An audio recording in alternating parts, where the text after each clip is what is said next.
Vous êtes le président des taxis de France. Vous faites encore grève contre les VTC demain. Une loi est pourtant passée. De nouvelles règles ont été fixées. Qu'est-ce qui se passe à nouveau aujourd'hui? Comme vous le savez, depuis le début, on l'a toujours dit, c'était une loi qui était inapplicable et qui est inappliquée. Donc, on n'a pas le gouvernement. On leur a dit, depuis la loi Thévenoud, on leur a dit que ce sont des lois qui sont quasiment inapplicables. On le sait, on leur a dit. C'est-à-dire, vous voyez que cette loi n'est pas appliquée tous les jours?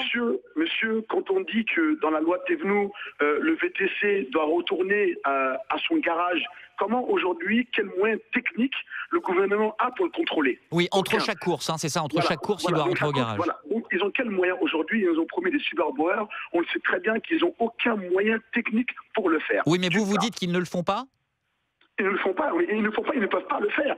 Ils ne peuvent pas le faire. Donc là, aujourd'hui, tout concrètement, pour résumer, aujourd'hui, le gouvernement, il veut la mort du taxi. Ça, on le sait depuis longtemps. Vous avez entendu M. Macron, la dernière fois, qui était en train d'interpeller un collègue taxi qui lui dit « Je travaille 14 heures par jour ». Et il a osé lui répondre « Ah, 14 heures par jour, ça veut dire qu'il y a du travail ». Donc là, on a compris que le gouvernement voulait nous anéantir.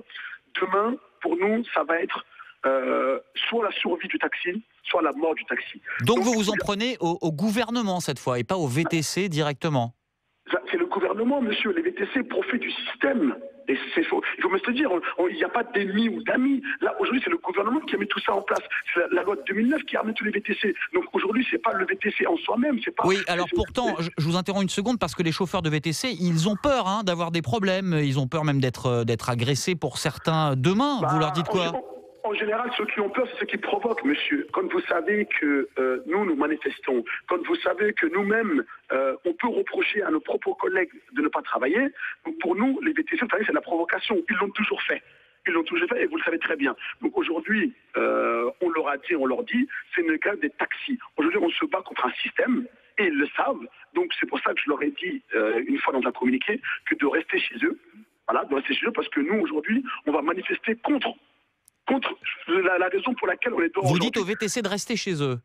De rester, effectivement, monsieur. Ouais. Parce que c'est une menace, non?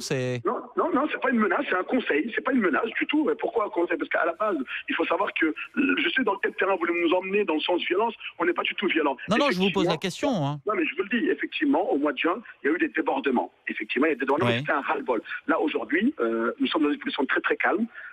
On a appelé nos collègues de toute l'Europe, de toute la France qui vont venir pour nous rejoindre. On a fait des communiqués pour dire à nos collègues de se calmer. Demain, parce qu'il faut savoir qu'on n'a certes pas Bac+5, mais on n'est pas des animaux. Nous sommes comme dans un pays démocratique. Donc il y a des lois à respecter. Donc là, c'est pour ça qu'on a appelé tous nos collègues à venir demain dans le calme, parce qu'il faut d'abord négocier avec le gouvernement. Et à ce moment-là, si on n'a pas de gain de cause, chacun pour là ses responsabilités. Mais ne nous faites pas passer pour ces casseurs, pour ces voyous, pour ces... Non, je vous pose des questions simplement. Voilà. Et d'ailleurs, je vais vous en poser d'autres, si vous voulez bien. Je ne menace personne, monsieur. On ne menace personne. Aujourd'hui, c'est pas le chauffeur de VTC en lui-même qu'on attaque, c'est pas la voiture du VTC qu'on attaque. Aujourd'hui, c'est le gouvernement qu'on veut dénoncer, tout simplement.